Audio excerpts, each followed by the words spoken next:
নমস্কার বন্ধুরা, টেকপ্রো দেব চ্যানেলে তোমাদের স্বাগত। বন্ধুরা, আজ যে বিষয় নিয়ে আমরা আলোচনা করব সেটা হচ্ছে ব্যাচের ডিজাইন।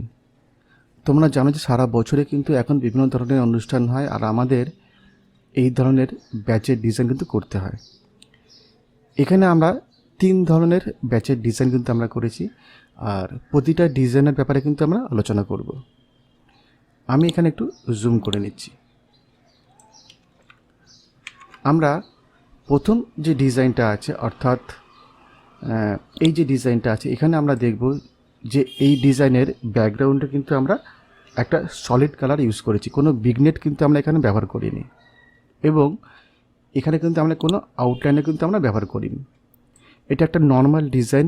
এই ডিজাইনটা কিন্তু আমাদের অনেকটাই ব্যবহার করা হয়, ওকে। এবং এর ব্যাকগ্রাউন্ডে কিন্তু আমরা একটা ফটো ইউজ করেছি। এখানে কোনো লোগো থাকতে পারে, কোনো পিকচার থাকতে পারে, বা কোনো ক্লাব বা কোনো প্রতিষ্ঠানের কোনো সিম্বলও কিন্তু থাকতে পারে, ঠিক আছে। এখানে আমরা দেখব, এখানে কিন্তু আমরা একটা আমাদের আউটলাইন কিন্তু আমরা এখানে ব্যবহার করেছি। ভেতরে কিন্তু আমরা বিগনেট ব্যবহার করেছি, অর্থাৎ ওপরে গ্রিন, মাঝখানে ইয়েলো এবং নিচে গ্রিন কিন্তু আমরা কালার ব্যবহার করেছি, একটু কাস্টমাইজ আমরা করেছি। এই 2 ধরনের যে ব্যাচগুলো হয়, এর কিন্তু খুব কমন ব্যাচ এবং খুব বেশি পরিমাণে কিন্তু ব্যবহার করা হয়।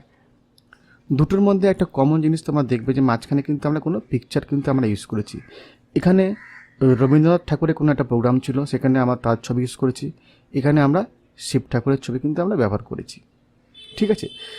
সলিড কালার ব্যবহার করলে কিন্তু একটা সুবিধা হয় যে তার উপরে যখন আমরা লিখবো, আমাদের কিন্তু লেখার পেছনে কোনো আলাদা করে কোনো আমাদের কালার ব্যবহার করার দরকার পড়ে না, একদম ডাইরেক্ট আমরা লিখতে পারি। যদি বিগনেট হয় তাহলে কিন্তু অনেক সময় কী হয়, আমাদের লেখার পেছনে কিন্তু আলাদা কালার ব্যবহার করতে হতে পারে, কিন্তু এক্ষেত্রে কিন্তু আমি করিনি, যেহেতু আমাদের ব্যাকগ্রাউন্ড কালারটা খুব লাইট কালার ছিল। এছাড়াও বন্ধুরা, আমাদের কাছে আরেকটা ডিজাইন কিন্তু আমাদের কাছে আছে, সেই ডিজাইনটা আমরা দেখে নেব। এটা একদম কিছুদিন আগে কিন্তু আমি করেছিলাম, কারণ তোমরা জানো যে সামনে কিন্তু রথযাত্রা আছে, তার উপরে কিন্তু এই ব্যাচের ডিজাইনটা তৈরি করা, ঠিক আছে। আর এই ডিজাইনটার ক্ষেত্রেও আমরা দেখব যে এখানে আমরা একটা আউটলাইন কিন্তু এখানেও আমরা ব্যবহার করেছি। এর ব্যাকগ্রাউন্ডটা আমরা একটু অন্য টাইপের করেছি, অর্থাৎ একটু টেক্সচার টাইপের কিন্তু আমরা ব্যাকগ্রাউন্ড থেকে, যার কারণ হচ্ছে এখানে দেখবে যে হোয়াইট কালার, এখানে তোমরা দেখছো রেড কালার, এবং এখানেও কিন্তু ভেতরে অন্য কোনো কালার কিন্তু শো করছে, অর্থাৎ চাঁদে কিন্তু এক টাইপের কোনো কালার নেই, একটু টেক্সচার টাইপের কিন্তু কালার আমরা এখানে ব্যবহার করেছি বা ইমেজ আমরা ব্যবহার করেছি। যেহেতু এটা একটা রথযাত্রা প্রোগ্রাম, আমরা এখানে লাল এবং ইয়েলো কালার কিন্তু আমরা ব্যবহার করেছি। প্রতিটার ক্ষেত্রে যেমন আমরা মাঝখানে পিকচার ব্যবহার করেছি, এখানে কিন্তু আমরা মাঝখানে পিকচার ব্যবহার করেছি। তো বন্ধুরা, আমি তোমাদের লাস্ট যেটা আমি তোমাদের দেখালাম জগন্নাথ দেবের একটা ব্যাচের ডিজাইন, এটা কিন্তু আমি তোমাদের টোটালটাই আমি পরিষ্কার করে তোমাদের দেখিয়ে দেবো কীভাবে তোমরা করবে, ঠিক আছে। আমি এই যে ডিজাইনটা আছে, এই ডিজাইনটা কিন্তু আমি একবার নিচে কপি করে নিচ্ছি, ঠিক আছে। আর এখানে যে গ্রাউন্ডটা আমরা ইউজ করেছিলাম নেট থেকে, গুগল থেকে ডাউনলোড করে একটা পিকচার বা টেক্সচার টাইপের, সেটা তোমাদের আমি দেখা, জাস্ট কন্ট্রোল প্রেস করে আমি এখানে ক্লিক করব। ক্লিক করলে দেখো এই ছবিটা যেটা, সেটা কিন্তু আমরা এখানে ব্যবহার করেছিলাম।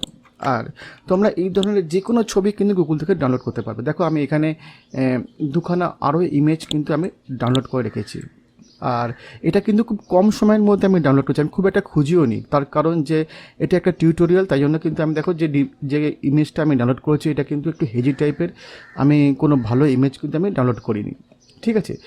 আর এই ধরনের যে ডিজাইনগুলো হয়, তোমরা ভালো করেই জানো যে এগুলোর জন্য কিন্তু আমাদের খুব বেশি কিন্তু এরা পে করে না, কোথাও 50, কোথাও 60, কোথাও 40, এই ধরনের একটা অ্যামাউন্ট ওরা পে করে। সুতরাং এর পেছনে কিন্তু আমরা খুব বেশি সময় কিন্তু আমরা নষ্ট করবো না, আমরা একটু ভ্যারাইটি নিয়ে আসবো।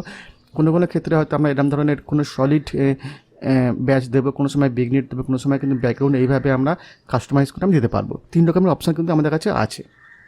তো এই যে ব্যাকগ্রাউন্ডটা আছে, এটা যদি আমি এর পেছনে আমরা দিই তো কেমন দেখতে লাগে আমরা দেখে নেবো একবার, ঠিক আছে। আমি জাস্ট এরপর রাইট ক্লিক করব, আর পাওয়ার ক্লিপ ইনসাইডে কিন্তু আমরা ক্লিক করবো, আর এখানে আমরা ক্লিক করব।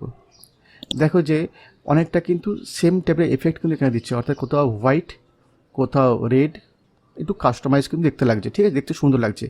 আর আমি তোমাদের কী বলবো যে এই ডিজাইনটা যখন আমি ওদেরকে পাঠিয়েছিলাম মাত্র 2-3 মিনিটের মধ্যে কিন্তু আমাকে অ্যাপ্রুভ করে দিয়েছে, ঠিক আছে। ওরাও চায় যে একটু ভ্যারাইটি আনার জন্য, ঠিক আছে। তো এখানে কিন্তু আমাদের কাছে আরও ব্যাকগ্রাউন্ড আছে, আমরা কিন্তু এটাও আমরা ইউজ করতে পারি। আর এই ধরনের প্রচুর ব্যাকগ্রাউন্ড আমরা কিন্তু গুগল থেকে ডাউনলোড করতে পারবে, আর ব্যাকগ্রাউন্ড কিন্তু কাস্টমাইজ করতে পারবে। আর লেখাগুলো কীভাবে করা আছে এই ধরনের ভিডিও কিন্তু অলরেডি কিন্তু আমার চ্যানেলে অনেকগুলো করা আছে, ফিট টেক্সট টু পাথ করে, সেগুলো আমরা এখানে দেখে নিতে পারো। আর এই ছোট্ট একটা ভিডিও ছিল বলতে তোমাদের জন্য, যদি ভালো লাগে কিন্তু লাইক করবে, শেয়ার করে অবশ্যই কিন্তু সাথে থাকবে। Thank you.